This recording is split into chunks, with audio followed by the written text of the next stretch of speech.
You ask Tiger to solve. This deals with linear equations with one unknown.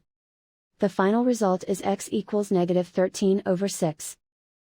Let's solve it step by step. Simplify the expression. Expand the parentheses. Simplify the arithmetic. Group all x terms on the left side of the equation.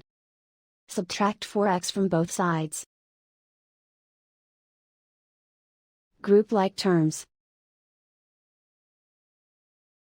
Simplify the arithmetic. Group like terms.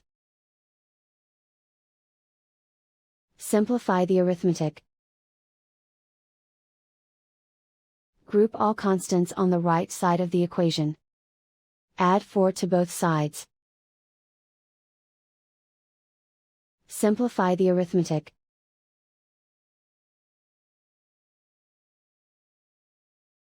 Isolate the x.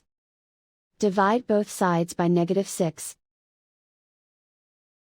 Cancel out the negatives.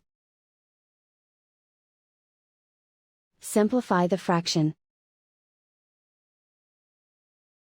Move the negative sign from the denominator to the numerator. And so the final result is x equals -13/6.